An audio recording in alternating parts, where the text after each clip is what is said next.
And historically, we have so much more evidence for Jesus being an actual historical person than we even do for Alexander the Great.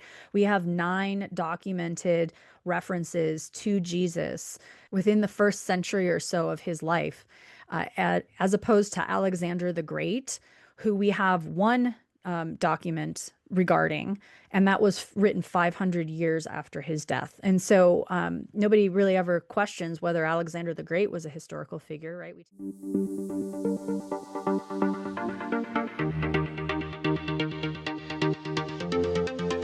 I'm thrilled you're here with us on The Christian Clinician, where we join faith with evidence-based medicine to revitalize your health and renew your faith. Get ready for real and informative conversations with wellness experts and Christian scholars alike to gain a deeper understanding of our faith, explore our God-given purpose, and discover how the strength of our relationship with God can impact our health here on earth. Welcome to another episode of The Christian Clinician. I'm your host, Tanya Paynter, and today we're going to start a kind of mini-series on the existence of the historical Jesus, if he claimed to be God, and the evidence for the resurrection being an actual historical event, as well as addressing some of the objections against it. So over the next few weeks, we're going to just dive into Jesus, all things Jesus. It's going to be awesome. So for this week, we're going to talk about evidence for the existence of the historical Jesus. We're going to be looking at biblical evidence. We're going to be looking at extra biblical evidence, so things from early Christian authors that were not included in the Bible, as well as church historians, non-Christian historians, Old Testament prophecies that were fulfilled by Jesus. So we're going to be looking at a lot of evidence, as well as the argument for, was he an actual real person? And is there even any debate about that anymore? And spoiler alert, we have so much evidence, that's not even a question. Even critics will say that yes, he was. So let's dive into what we've got. So let's start with the biblical evidence that we have of Jesus's historical existence. And within the New Testament, let's focus in on Paul. So Paul was, he's actually one of my favorite biblical people because of his complete devotion to God in whichever way he understood God to be, right? So he was a highly educated, very respected man. He was on his way up. He was part of a wealthy family. He was in the inner group, if you will. He was starting to become very well respected, and he was well on his way in advancement to become a member of the Sanhedrin, who was the ruling group of 70 men of the Jewish people. And so he was a very strong advocate against the Christian movement because it was, it was seen as an enemy of Jewishness. And so he was starting to persecute Christians, and he kind of took it upon himself, I'm sure with others, but he was kind of leading some of the revolt against the Christian church and was a huge persecutor up until the point of death. Like, he was murdering some of the Christian followers. And it wasn't until he was approached by Jesus on the road to Damascus where Jesus was like, "What are you doing? Stop persecuting my people." And Paul understood his error. And from that moment on, he became blind, the whole story, which in and of itself, I think, is just so amazing. But he realized from that moment on, like, he's had it wrong. And he basically converted immediately to become a follower of Jesus, and one of the most profound apologists that we have. So he says in 1 Corinthians 15, 9-10, he says, "For I'm the least of the apostles, unworthy to be called an apostle, because I persecuted the church of God. But by the grace of God, I am what I am, and his grace toward me was not in vain." And so he definitely believed that Jesus resurrected. And again, his conversion also lends credence to the fact that Jesus bodily resurrected, and he appeared to Paul. But we'll talk about that in another episode. But Paul's letters, from his conversion on, Paul authored 7 letters that are undisputedly his. Historians do not argue that Paul wasn't the author. Okay, so that's Galatians, Romans, 1st and 2nd Corinthians, Philippians, Philemon, and First Thessalonians. And so there are possibly several others that he also wrote and that people think probably is attributed to Paul, but that there's not undisputed evidence that he actually did. So we're just going to quote, those seven that we know for sure are his. And throughout his writings, he's very specific about a lot of the details of the life, death, and resurrection of Christ in these letters. He also lists a bunch of people. He lists group up to 500. He lists others specifically by name who were alive to dispute any made up facts. He specifically calls out James and the apostles, and I'll list some of those out here in a few minutes. But in his writings, so remember that Paul was alive and he was very active in writing to churches between 50 and 65 AD, so well within the lifetime of contemporaries of Christ. So he's not writing as a standalone authority.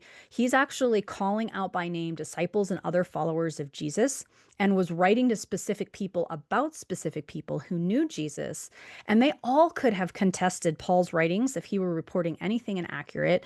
If Jesus was not an actual real person, anything that Paul could have made up or lied about could have very easily been contradicted by any of the people who were specifically called out by name, right? Because if Paul's lying about stuff and he's calling out specific people, who's not going to defend their names, right? Especially somebody who was found to be an enemy of the state, right? The Romans executed him. So safety was in distance from Jesus, not in accepting, being an open follower of him. And so the fact that they risked all of that and they didn't contradict Paul in any way, which would be very unusual if Jesus wasn't an actual person. So we can go into some of the eyewitness accounts of Jesus's life, death, and resurrection. And Paul provides a lot of this throughout his letters. And so looking at 1 Corinthians 15 through 8, he talks about Cephas and then the 12, and then more than 500 brothers, and James, then all the apostles, and then to him. And so he's listing out all of these people who, in this case, saw Jesus's resurrection. He saw the resurrected Jesus. And again, we don't have anybody writing anything to the contrary. So that helps to support that, Paul believed that Jesus was not only a human being, a real person that lived, but also that he actually resurrected, which we'll talk about more in another episode. Then Paul also uses Jesus's human ancestry. And so this is another piece of evidence for the historical Jesus. So he references Jesus as being born of, I'll just read it. Romans 1, 3 through 4 says, concerning his son who was descended from David according to the flesh and was declared to be the Son of God in power according to the Spirit of holiness by his resurrection from the dead, Jesus Christ our Lord. So Paul was very educated and very familiar with the Pentateuch and Old Testament scripture. And so he knew the genealogy of Jesus, and he's kind of reciting some of the ancestors of Jesus. So this, again, is a very human thing to do, which kind of supports the idea that Jesus has a human history to be quoted. So that he was actually a person. And then, of course, Paul also talks about meeting James, the Lord's brother, and supports the idea that Jesus had a family and was also, again, was a real person. And even New Testament critics will also talk about this as being something to support Jesus's actual physical humanness. Again, there's a lot of Gnostics and other beliefs that think that Jesus wasn't actually a living, breathing human being, but that he was, spiritual or whatever it is. And these critics also are saying, well, you can't really argue this. Even Bart Ehrman, who's a well-known New Testament critic, talks about James as Jesus's brother. And so he says the fact that Paul knew Jesus's closest disciple and his own brother throws a real monkey wrench into the mythicist view that Jesus never lived. So Paul gives us a lot of rich history around Jesus and Jesus's life, even though he actually never interacted with him prior to his resurrection. He still gives us a ton of evidence to support that, Jesus actually lived as a real, living, breathing human being. We can also look at the fact that Jesus's life and teachings led to significant social and religious reform. So Paul discusses throughout his letters a lot of the teachings of Jesus impacted the Jewish tradition and culture, especially around, there's neither slave nor free, there is neither male nor female. So we started seeing, Jews who came to believe in Christ and Gentiles who came to believe in Christ, and then they would sit and eat together and gather together. That was completely taboo prior to Jesus's teachings. And so we see a lot of cultural changes that are starting to happen in the couple of decades after Jesus's death and resurrection, which also point to the fact that there was a real live human being who had to start this radical movement in the first place, right? And then we also see some of the trials of believers. So, why would Paul go through all of the pain, the arrests, the time spent in prison, assaults, near death, if Jesus wasn't a real person? And this is again, it's another argument for the resurrection of Christ as well. The fact that they believed so much in who Jesus was that they were willing to become martyred for it. We need to keep in mind around this time, Nero was severely persecuting Christians. And so Paul's unwavering commitment to Christ, that's not going to happen if Jesus wasn't a real person, right? So it suggests that his belief in the historical Jesus was genuine. It's not based on a lie.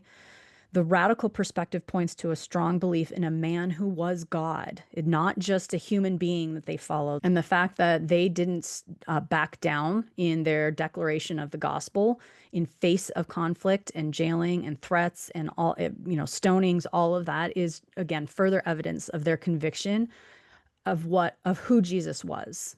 And that starts with him as a real human being. So now let's move from biblical evidence and look at some of the evidence for Jesus outside of the Bible. So we have contemporaries of the apostles up to ancient scholars for the first two generations after his death, so between 35 AD to 200 AD. And these involve both Christian and non-Christian authors. So one of the earliest is Clement of Rome. So he was the fourth bishop of Rome, and he wrote about the martyrdom of Peter and Paul, supporting their mission and what they were preaching.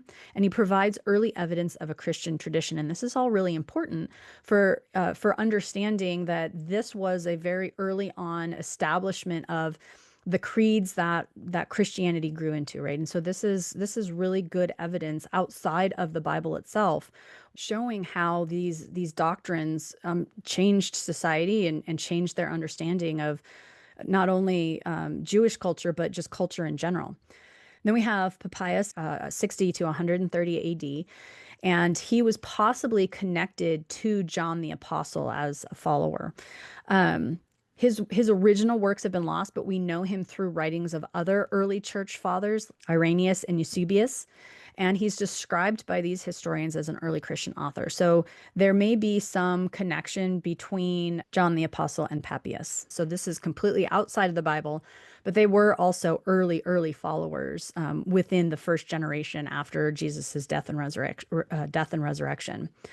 And so Papias's work were highly influential in the early church. Because he was so close to John the Apostle and was a companion of Polycarp. And so he wrote the exposition of the sayings of the Lord. They're mostly lost, but they were very highly influential in the early church and how things were recorded and developed there.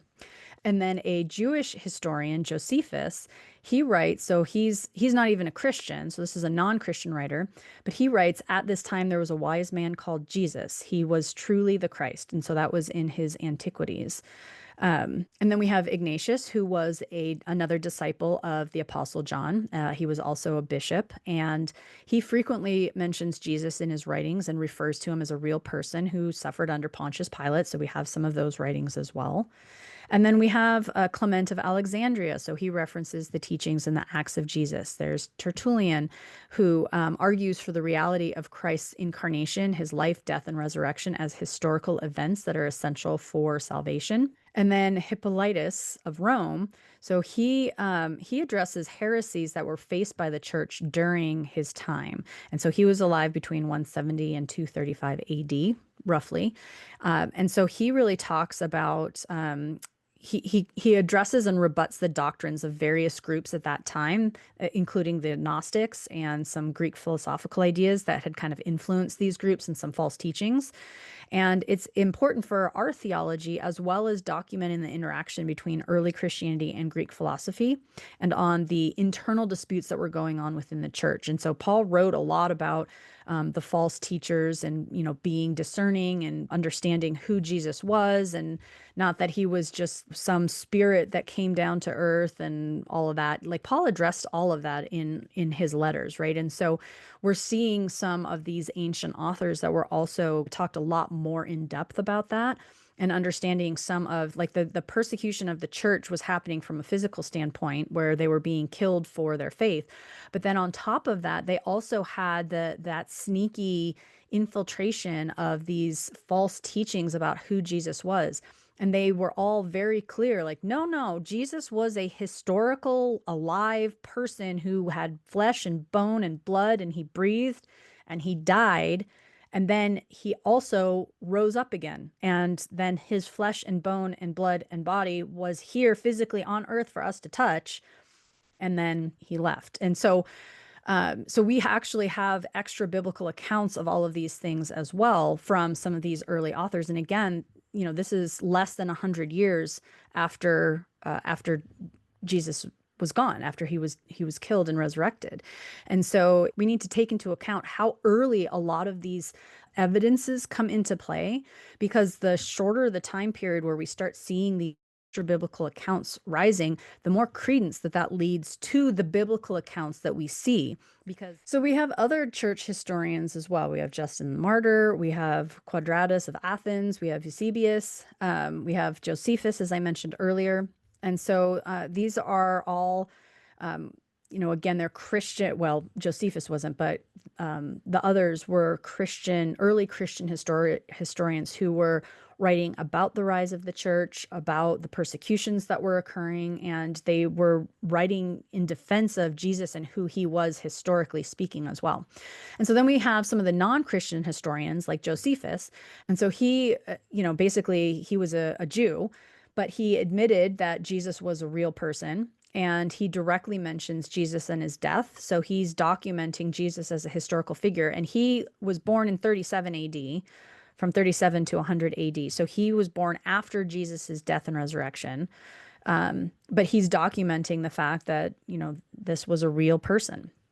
And then we have Tacitus, who was a Roman historian and senator, and he refers to Christ when describing Nero's persecution of Christians. And he also documents that Jesus was executed during the reign of Tiberius Caesar by Pontius Pilate. So Tacitus refers to Jesus in the context of his explanation for why Nero was persecuting Christians after the fire of Rome in 64 AD. And so he refers to Jesus as Christus or Christus, and basically says that's where the name Christians came from. And then we have Pliny the Younger. So he was a Roman lawyer and governor alive between 61 and 113 AD. And so he wrote letters of Pliny the Younger, and you can find these online. But he was the governor of a place in modern day Turkey called, I'm not even going to try to pronounce it, but he wrote to Emperor Trajan around 112 AD, looking for advice on how to deal with Christians who worship Christ as a god. And though not directly about Jesus's life, it indicates that the worship and the societal and cultural impact of Jesus's teaching in the early second centuries was kind of problematic, and was asking for advice on how to address this, because these people were gathering together and worshiping this man who they think of as a god, is basically what he said. And so again, he is saying that Jesus was a man that lived, just before I was born, and these people are gathering together, causing problems, and was asking permission to be able to do something about it. So now let's take a look at some of the Old Testament prophecies fulfilled by Jesus. So we're going to skim through these, and I actually have a presentation that I've created. And if you're watching this on video, then you can see some of the screenshots from that presentation.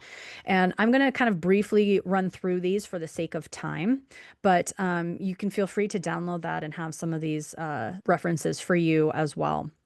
And then I'll also have a full list of the documentation and citations that I used to build this presentation. so that you can do some of your own research as well. So I found this extremely helpful for me when I was really, in my year of doubt, when I even doubted that Jesus was a real person. Like I needed something not in the Bible and not Christians. I needed these historical, Pliny the Younger and Josephus, people who didn't believe in Jesus as being God, for me, that helped me understand like, okay, well, he was an actual real person. So now I can establish that and now I can kind of move forward, right? I had to kind of rebuild that piece. But looking at the Old Testament prophecies, so the birth and lineage of the Messiah. So Micah 5:2 predicts Bethlehem as the birthplace. Isaiah 7:14 talks about the virgin birth. Genesis, Isaiah, Psalm 89, they all talked about how the Messiah would come from the tribe of Judah, of the lineage of Jesse, and would take the throne of David. It was talking about Isaiah 9 describes the Messiah as both human and God. His earthly ministry in Isaiah and Malachi, it was talked about a messenger being foretold to prepare the way for the Messiah, and that was fulfilled by John the Baptist. Spirit-led ministry, that he would be anointed by the Spirit to preach, so that was in Isaiah. Miraculous healings, that he would open the eyes of the blind, unstop the ears of the deaf, so those are fulfilled through the Gospels. Teacher of parables, so Psalm 78 refers to him speaking in parables and revealing hidden truths, so again, all throughout the Gospels. And then we have the crucifixion. So Isaiah and the Psalms talk about the Messiah being numbered with transgressors. So he was crucified with thieves. Suffered thirst, given vinegar. So that was in Psalm 22 and 69. Psalm 22 also talks about him being mocked by enemies, his hands and feet being pierced, the garments divided and gambled for. Psalm 34 says that not one of his bones shall be broken, which actually, and we'll talk more about this in his death and resurrection when I go into that episode. But this was actually really interesting. I didn't know this, but the practice during a crucifixion, because it would last usually for days. They would actually break the legs of the victims to suffocate them faster and cause them to die. And Jesus was kind of the exception in the fact that he didn't have any of his bones broken. So I thought that was really interesting. And then there's more. So there's Isaiah talks about how the Messiah would be despised, rejected, suffer for others' sins, being led like a lamb to the slaughter, that he would have no beauty, that we should desire him, and he would be a man of sorrows, acquainted with grief, that he would be pierced for our transgressions. Though oppressed and afflicted, he would not open his mouth, so he wouldn't defend himself, which he didn't. And that he would be rejected by his own people, a prophecy realized when Jesus was rejected and disowned by the Jewish authorities. And then Zechariah talks about him being sold for 30 pieces of silver, which would then be used to buy a potter's field. Psalm 41 talks about how Messiah would be betrayed by a close friend who had eaten bread with him. Zechariah 12 talks about him being pierced and stared at in death. Isaiah 53 talks about him being buried in a rich man's tomb, which was fulfilled when they placed Jesus's body in Joseph of Arimathea's tomb, and he was a wealthy man. And then Psalm 16 talks about God not allowing his Holy One to see decay. And so when Jesus rose from the dead on the third day, he obviously didn't decay. And then Psalm 24 talks about the triumphant accession of the King of Glory. I mean, so we can go on and on. So this was really interesting to me. So scholars believe that Jesus actually fulfilled more than 300 Old Testament prophecies. So there was a book written by a man named Peter Stoner called Science Speaks: Scientific Proof of the Accuracy of Prophecy in the Bible. And so it was written in 1958. But this was pretty amazing. So the author, he was a statistician, and he said that the probability of one person fulfilling only 48 of these prophecies is 1 in 10 to the 157th. And so Stoner makes an illustration of what 10 to the 17th power looks like. So he says, if you were to take 10 to the 17 silver dollars and lay them on the face of Texas, they will cover all of the state 2 feet deep. Now you mark one of these silver dollars, and then you stir up the coin, blindfold a man, and send him out to pick up the marked silver dollar. Okay, remembering that it's in the entire face of Texas 2 feet deep. Chances that he will pick the right one is 1 in 10 to the 17th power. So when we're talking about 10 to the 157th power, That number is so large that we literally can't comprehend it, because Stoner, this author, was relating this to atoms, um, and the number of atoms that are present in the entire universe, because silver dollars were way too big to even have a number that large. So so if we're talking about, and that was just 48 of the prophecies, if we're talking about 300 Old Testament prophecies, we're talking in numbers much, much, much larger than 10 to the 157th. So the chances that Jesus is not the Messiah is so small as to be impossible. So mathematically, like, he made the argument that there's reason to believe that Jesus is who he said he was, that he is the Messiah. I found that was pretty interesting. All right, so if we were to take a look at, so if you're interested in learning a little bit more about some of this historical evidence and kind of the timeline for them, like when they were all written, I would encourage you to download that presentation that I have available for you. I've got another 4 or 5 slides that kind of outline what that looks like and who wrote what when, and that can be a handy little handout for you. But basically, what I wanted to get at is that within 20 years of Jesus's death and resurrection, we begin to see the written documentation of his life and ministry. Christian sources begin as early as the 50s AD. So again, that's just, a couple, like, 17 years after Jesus's death, right? And non-Christian sources begin as early as the 90 AD. So that's within one generation. So that's like the son of one of the apostles writing about Jesus's life, right? Very, very early writings on Jesus's life, death, and resurrection. And so the biblical writings by the apostles and their close associates are within 20 years of Jesus' death. We have all of the eyewitnesses, the trials, genealogy, and how the radical teachings of Jesus kind of changed and shaped the culture of the time. We have early Christian fathers documenting details of Jesus's life and death and the early church teaching around that helped to influence doctrine and things like that. And then we have Roman and Jewish historians outside of the Bible and Christianity that are documenting details of Jesus's life and death, as well as practices of early believers and how those have also changed as a result of Jesus's teaching. We have the Old Testament prophecies fulfilled by Jesus, and we have the timeline of the early writings. Again, how early on we started seeing these writings coming out about the life and death of Jesus. And historically, we have so much more evidence for Jesus being an actual historical person than we even do for Alexander the Great. We have 9 documented references to Jesus within the first century or so of his life, as opposed to Alexander the Great, who we have one document regarding, and that was written 500 years after his death. And so nobody really ever questions whether Alexander the Great was a historical figure, right? We take that, and that has one historical document talking about him, as opposed to the 9 that we have for Jesus. So we have very robust information, robust evidence, robust documentation for Jesus being a historical, actual person, and the influence and impact that he had on the culture of his time, and obviously in the history and culture of our time as well. So hopefully this was helpful to give you a little bit better idea, especially if you do struggle with understanding who Jesus was, or, really believing, is there anything outside of the Bible that can help me to understand factually that he was a real person?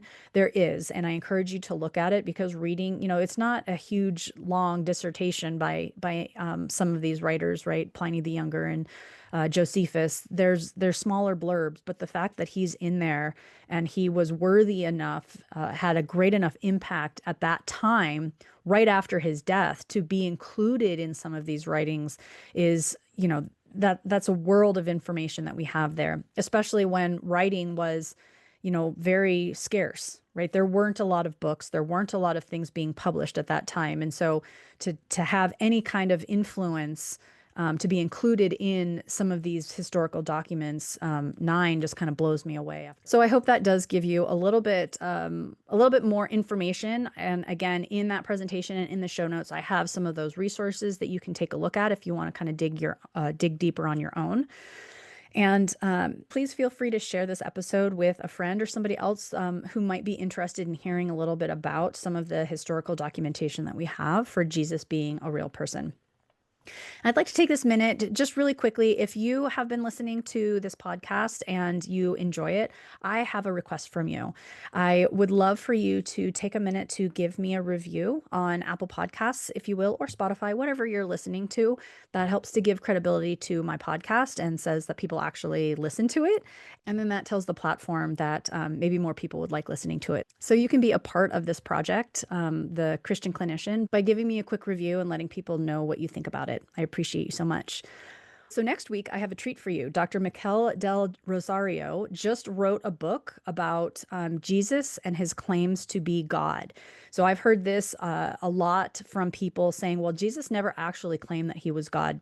And while he didn't actually come out and say the words, I am God, he did very much claim to be God. And Dr. Del Rosario did an excellent job in citing even just two examples in the New Testament, breaking it down, looking at historical and cultural references, and really helping to formulate a very good apologetic argument for why we can confidently say that Jesus absolutely did claim to be God. So I would encourage you to stay tuned for next week's episode. And 2 days later, that book is going to be published and available on Amazon. So I will have all that information for you in the show notes next week. But until then, I hope you have a wonderful and blessed week. And remember how much Jesus loves you.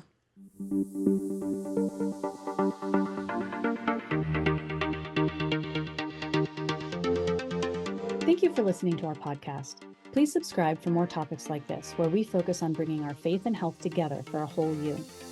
If you have questions around your health or your faith, including doubts and struggles with what you've been taught about God, we'd love to have you send us an email at support@psalmmedical.com.